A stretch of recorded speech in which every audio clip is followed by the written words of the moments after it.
Welcome to this coding walkthrough. Today, we'll tackle LeetCode problem number 1473, Paint House 3. This problem challenges us to minimize the cost of painting a row of houses while adhering to specific constraints on neighborhoods and colors. Get ready to explore efficient solutions and enhance your problem-solving skills. In this problem, we are given a row of M houses, each of which can be painted in one of N colors. Some houses are already painted, and others are still unpainted. A neighborhood is defined as a group of consecutive houses painted with the same color. The objective is to minimize the total cost of painting any unpainted houses while ensuring there are exactly target neighborhoods. The cost of painting a specific house with a particular color is provided in a 2D array called cost. If a house is already painted, its color cannot be changed. If it's impossible to meet the requirement for target neighborhoods, the function should return -1. Let's take a closer look at the input format to better understand the problem setup. The input includes the following details: M, the number of houses, and N, the number of colors available. The parameter target specifies the exact number of neighborhoods we need to create. The houses array indicates the current state of each house. If a house is unpainted, its value is 0, and if it's already painted, its value corresponds to the color it's painted with. The cost array is a 2D list where cost, I, j, gives the cost of painting house I with color j plus 1. The output of the problem is the minimum total cost to achieve exactly target neighborhoods. If it's not possible to achieve this, we return -1. Let's look at some examples to better understand how this works. In the first example, the houses array is 0, 0, 0, 0, 0, meaning all houses are unpainted. The cost array specifies the painting costs for each house and color. With M equals 5, N equals 2, and target equals 3, we need to create exactly 3 neighborhoods. The optimal solution is to paint the houses as 1, 2, 2, 1, 1, forming neighborhoods 1, 2, 2, 1, 1. The total cost is calculated as 1 for house 1, 1 for house 2, 1 for house 3, 1 for house 4, and 5 for house 5, resulting in a total cost of 9. This demonstrates how we achieve the target neighborhoods at minimal cost. In the second example, the houses array is 0, 2, 1, 2, 0. Here, some houses are already painted, and their colors cannot be changed. With M equals 5, N equals 2, and target equals 3, the optimal solution is to paint the houses as 2, 2, 1, 2, 2. This configuration forms 3 neighborhoods, 2, 2, 1, 2, 2.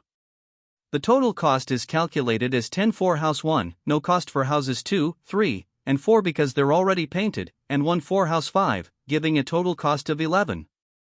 This shows how existing painted houses can influence the solution, and the result accounts for these constraints.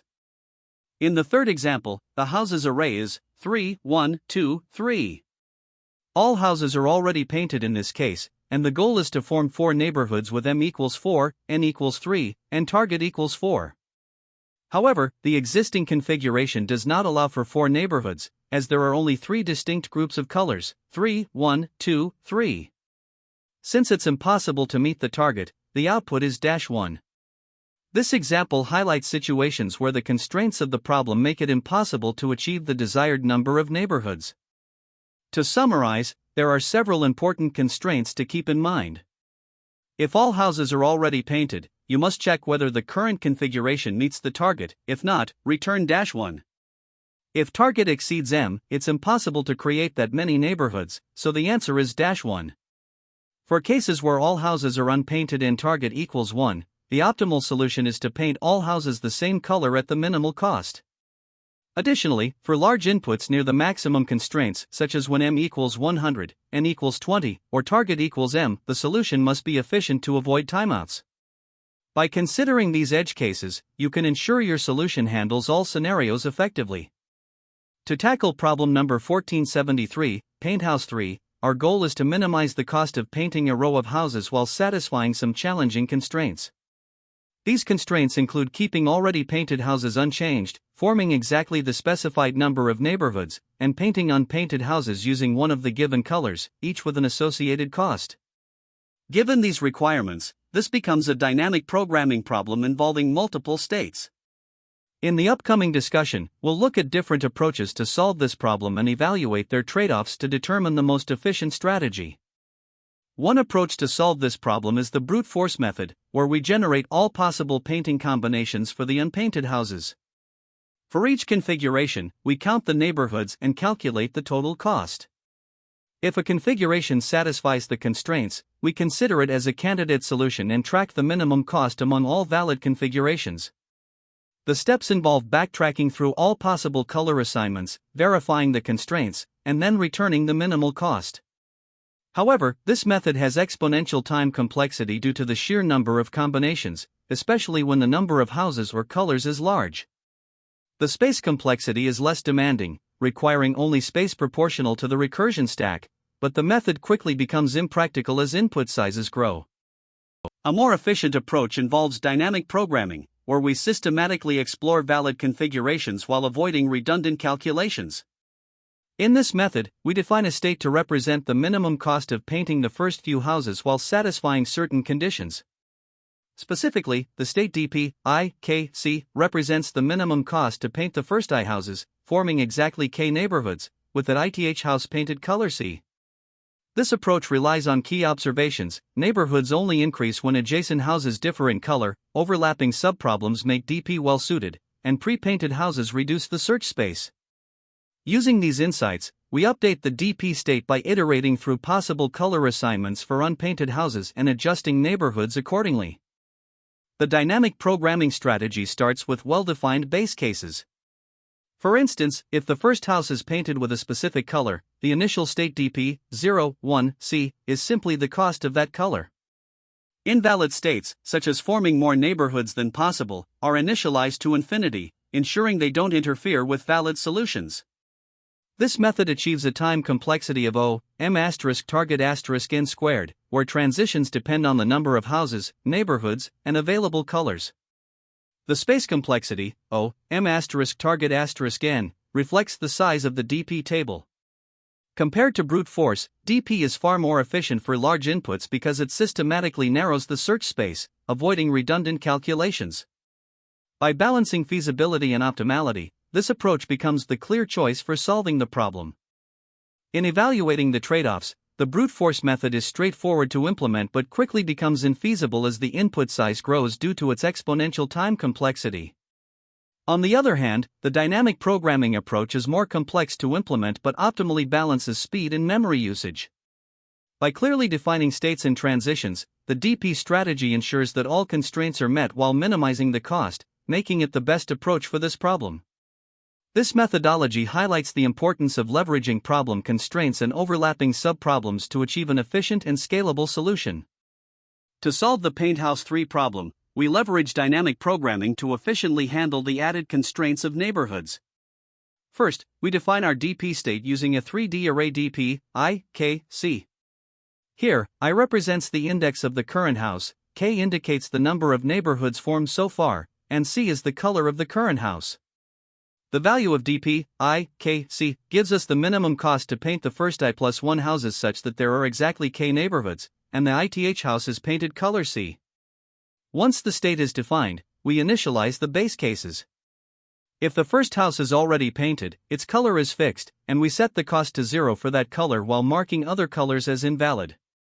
If the first house is not painted, we calculate the cost of painting at each color, derived from the cost array. This setup ensures our DP structure is ready for transitions in subsequent steps. The next step is defining the transition function. For each house from the second onward, each possible neighborhood count, and each color, we account for 2 scenarios. If the house is already painted, the cost depends on whether the current color matches the given color. If it does, the cost remains unchanged, and we determine whether it continues the same neighborhood or starts a new one. For a new neighborhood, we consider the minimum cost from all other colors. If the house is not painted, we add the cost of painting it the current color and follow the same transition logic regarding neighborhoods. Additionally, we impose boundary conditions to ensure invalid states, such as exceeding the total number of neighborhoods or forming fewer neighborhoods than required, are marked as infinite cost. Finally, the result is the minimum cost among all valid states for the last house with the target number of neighborhoods. If no valid configuration exists, we return -1. Several key insights clarify the problem.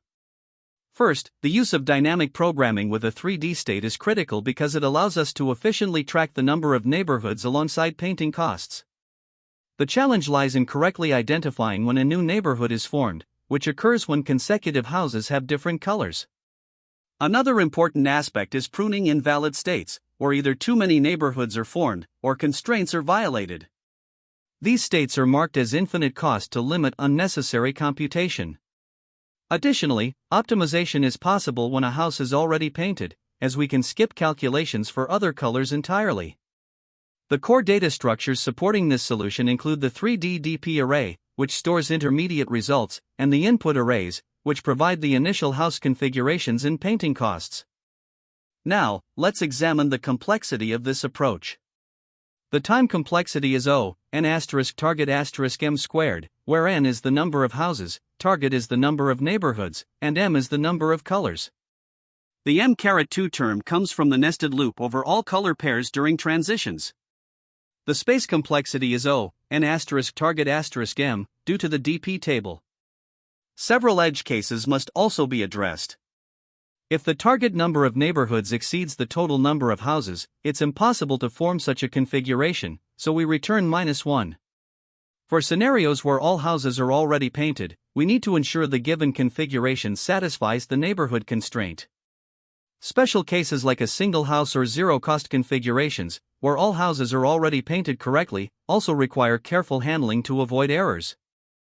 Let's walk through an example to solidify our understanding. Consider the input where houses equals 0, 0, 0, 0, 0, cost equals 110, 10, 1, 10, 1, 110, 5, 1, m equals 2, n equals 5, and target equals 3. We begin by initializing the DP table with base cases for the first house. Then, we iterate through each house, each possible neighborhood count, and each color. For houses that are not painted, we calculate the cost of painting them each color, while for painted houses, we rely on their fixed color. At every step, the transitions track costs for both maintaining the same neighborhood and forming a new one.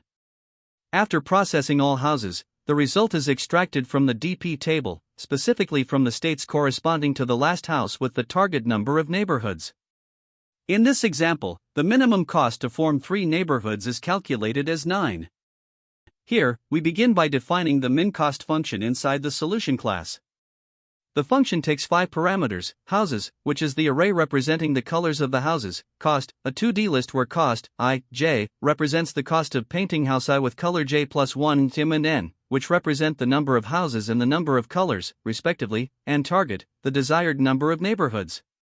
We initialize a large constant value, inf, to handle impossible cases. Next, we define a 3D dynamic programming table DP, where DP, I, K, C, holds the minimum cost to paint the first I houses with exactly K neighborhoods, ending with house I painted in color C. The table is initialized to INF for all scenarios. For the base case, DP 0, 0, 0 is set to 0, representing no cost when no houses are painted and no neighborhoods exist. Now, we start iterating through each house from 1 to m. For each house, we iterate through possible neighborhood counts, from 1 to target. Then, for each possible color C that the current house can be painted, we check if the house is already painted.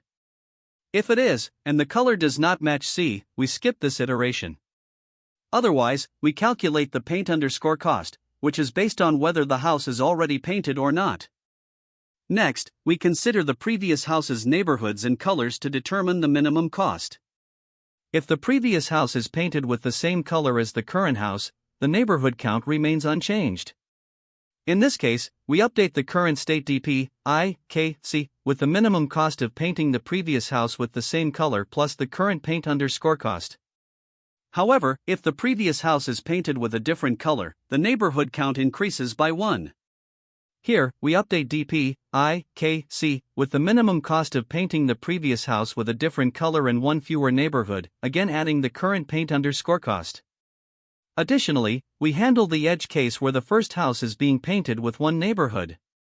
For this scenario, if the conditions align, we directly assign the paint_cost to DP, I, K, C. Finally, after processing all houses, neighborhoods, and colors, we compute the result by finding the minimum cost for exactly target neighborhoods across all possible colors of the last house. If no valid solution exists, we return -1, otherwise, we return the computed minimum cost. Here, we begin by importing the necessary packages and defining our solution class. The main function, minCost, takes several inputs: the houses array, which indicates the current state of each house, the cost matrix, which holds the painting costs, and the integers m, n, and target, representing the number of houses, the number of available colors, and the desired number of neighborhoods, respectively. We initialize a constant inf to represent an effectively infinite value, which helps us handle cases where no solution exists.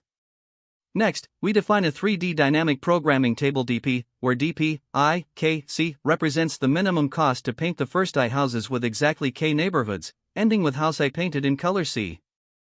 The table is initialized to inf for all states, except the base case where no houses are painted and there are 0 neighborhoods, which is set to 0. Then, we start iterating through the houses. For each house, we explore all possible neighborhoods and colors, preparing the structure for our dynamic programming transitions. If a house is already painted and its color does not match the current color we are considering, we skip further computation for that state. Now, if the house is not already painted, we calculate the cost of painting it with the current color. Otherwise, the paint cost is 0 since the house is pre-painted. We then evaluate all possible previous states for the current house. If the previous house was painted the same color, the neighborhood count remains unchanged. In this case, we update the current state by taking the minimum of its current value and the cost of the previous state plus the paint cost. On the other hand, if the previous house was painted a different color, the neighborhood count increases. Here, we update the state by considering the cost of transitioning from the previous state with one fewer neighborhood, adding the paint cost. Additionally, we handle the special case for the very first house. If it is the first house and we are forming the first neighborhood, the cost simply equals the paint cost for that house. This ensures that our solution handles the base cases correctly. Finally, after iterating through all houses, neighborhoods, and colors, we determine the minimum cost to create exactly the target number of neighborhoods. This is done by examining all possible final colors for the last house, taking the smallest value in dp, m, target, c. If no valid solution exists, the result remains as inf, and we return -1 to indicate that it is impossible to achieve the desired configuration. Otherwise, we return the computed minimum cost. This concludes the implementation of the solution, which efficiently uses dynamic programming to handle the constraints and find the optimal way to paint the houses while meeting the requirements. In this example, we start with a simple case where all the houses are already painted. The input specifies that the houses are painted in the sequence 1, 2, 3, meaning house 1 is painted with color 1, house 2 with color 2, and house 3 with color 3. The cost array is given but will not be used here since the houses are already painted. We have 3 houses, 2 available colors, and the goal is to form 3 neighborhoods. To solve this, we first initialize an infinite cost constant, inf, to represent invalid states. Then, we create a dynamic programming table dp with dimensions m+1 x, target +1 x, n+1. Each entry in this table will store the minimum cost required to paint up to house I with exactly k neighborhoods, ending in color C. Initially, every cell is set to inf, except dp 0, 0, 0, which is set to 0, as the cost of having 0 houses and 0 neighborhoods is 0. This setup ensures we have a baseline to build upon as we process each house in the sequence. Now, we process the houses one by one. For the first house, since it is already painted with color 1, we can only consider this color. The cost remains 0, so we update the table to reflect that dp 1, 1, 1 equals 0, as this forms one neighborhood with color 1. Next, for the second house, which is painted with color 2, we again only consider this specific color. Transitioning from the previous state, we update dp 2, 2, 2 equals 0. Here, we now have 2 neighborhoods, one ending with color 1 and the other with color 2. Finally, for the third house, which is painted with color 3, the process is similar. We update dp 3, 3, 3 equals 0, as this forms a third neighborhood with color 3. After processing all houses, we examine the DP table for the final row corresponding to all houses painted in 3 neighborhoods formed. However, all values are INF, indicating that there is no valid solution for this configuration. Therefore, the minimum cost is -1, as it's impossible to achieve the desired neighborhoods with the given constraints. In this second example, we tackle a moderate case where none of the houses are painted initially. The input specifies that all houses are unpainted, with a cost array that defines the painting costs for each house in color. Here, we have 3 houses, 2 available colors, and a target of 2 neighborhoods. Starting with the initialization as before, we now process each house, considering the costs of painting them in different colors. For the first house, we evaluate painting it with color 1, updating DP 1 1 1 equals 1 due to the cost of 1, and painting it with color 2, updating DP 1 1 2 equals 10. Next, for the second house, we consider transitions and neighborhood updates. From DP 1 1 1, if we paint the second house with color 1, the cost becomes DP 2 1 1 equals 11. Alternatively, if we paint it with color 2, a new neighborhood is formed, so DP 2 2 2 equals 11.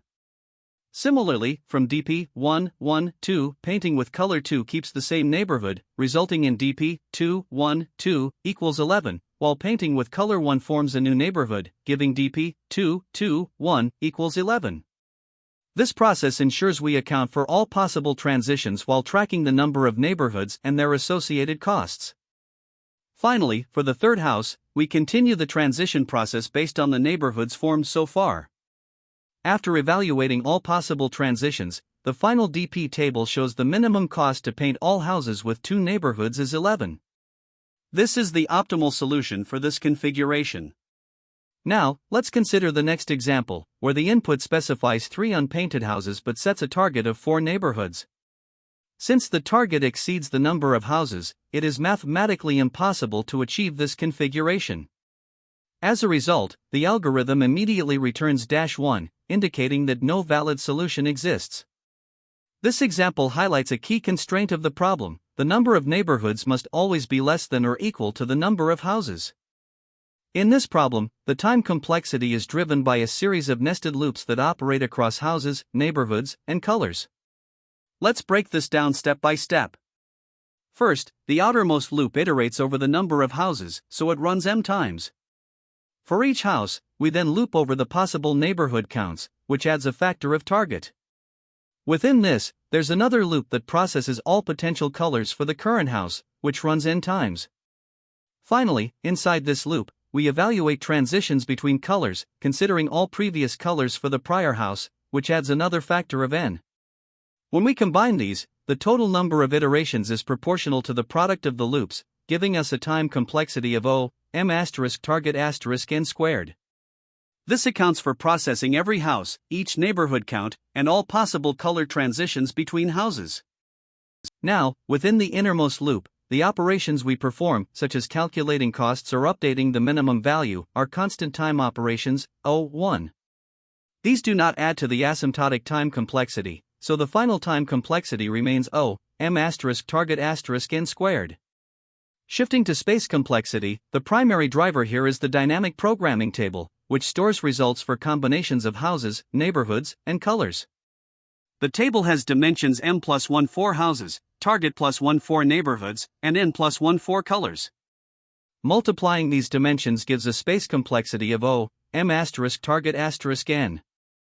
Additionally, the algorithm only uses a small amount of extra space for variables like INF or temporary computations, which is O1.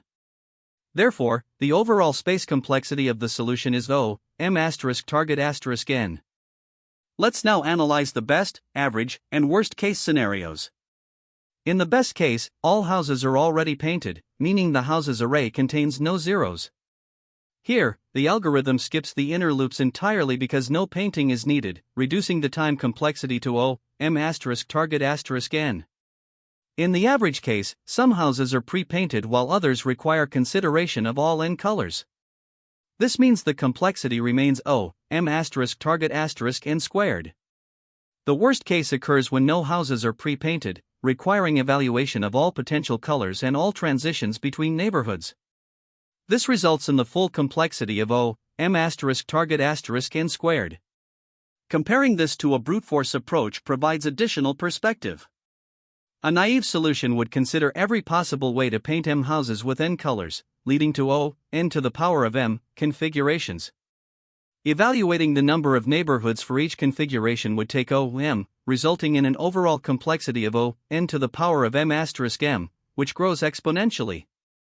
The optimized dynamic programming solution significantly outperforms the brute force approach. While brute force has a complexity of O, n to the power of m asterisk m, the DP approach reduces this to O, m asterisk target asterisk n squared.